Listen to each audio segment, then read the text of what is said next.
Hello everyone! Ayan, happy weekend na naman. So, pauwi kami ni CB, galing kami sa aming mga trabaho. Nakita na lang kami somewhere sa daan. So, alam nyo mga kababayan, may share na ako sa inyo, lalong-lalo na po sa mga baguhan. So, please lang, sana po, matuto naman tayong, paulit-ulit ko itong sinasabi sa inyo, matuto sana tayong sumunod sa ating mga amo, lalo na pag tayo ay baguhan. By the way, my name is Lisa. I am from Philippines. I am currently living and working in Romania. Ayan naman si CB. Iberis po ni Buna? Sarah. Buna Sarah. Ayan, sabi ni CB, magandang gabi. Alam niyo mga kababayan kung bakit ko nasabi yan, kasi mayroon po akong tinulungan na isang kababayan natin na terminate na siya ng dati niyang amo. Ngayon, syempre, naaawa naman ako sa kanya. So, tinulungan ko siya na makahanap ng bagong amo. Si kabayan, pagdating pa lang sa bagong amo, siguro na nasa 2 days pa lang, yung baby na alaga niya is gusto na niyang picture-picturean. Yung ano naman, mga amo kasi hindi masyadong exposed sa social media. So, sinaway siya. Ngayon, tumawag sa akin yung amo. Kasi sabi niya, baka daw, kung pwede kong kausapin na ayaw nila ng ganun. Na kung magpipicture siya, kung ano, siya lang, wag na isali yung bata. So, kinausap ko sa kabayan, okay naman siya lahat. Kasi sabi ko, mag-behave sana muna dahil nga, nag-aayos pa ng papel niya. Or kahit naman hindi pa nag-aayos ng papel, talagang mag-behave tayo kasi tayo ay nangangamuhan. Ang sabi na kabayan, opo ate, ganyan-ganyan. Sabi ko, syempre, buhay mo yan eh. Ikaw pa rin ang nakakaalam sa buhay mo, sabi ko. Ngayon, lagi siyang nasa social media talaga, lagi siyang naka-live. Laging kung ano-ano ang ginagawa sa ano niya, sa account niya. Hindi niya alam may mata ang kanyang amo. Ngayon, nakita ng kanyang amo, naka-live si kabayan, kasama pa yung bata na alaga niya.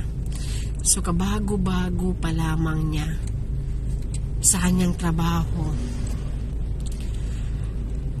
ang ayaw ng kanyang amo ay nilabag niya. Ngayon, tinawagan na naman ako ng amo. Sabi niya, parang hindi daw sila magkakasundo dahil matigas ang ulo. Ang sabi ko, kayo na po ang bahala, mag-usap.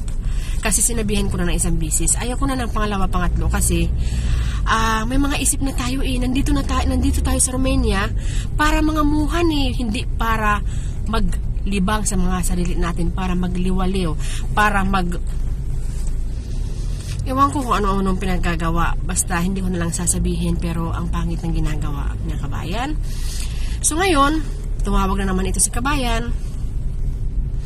Tulungan ko siya, explain sa amo dahil ganyan, dahil ganito. So ano sa palagay nyo ang i-explain ko sa amo na ako mismo kitang-kita ko na dala-dala niya ang bata, ipinapakita niya sa social media na ayaw ng amo. Diba? So please lang, matuto po tayong sumunod sa ating mga amo dahil nandito tayo sa Romania para mangamuhan. Hindi po tayo nakatira sa sarili nating bahay, hindi tayo nakatira sa sarili nating pamilya. Nakikisama po tayo dahil tayo ay sinasahuran.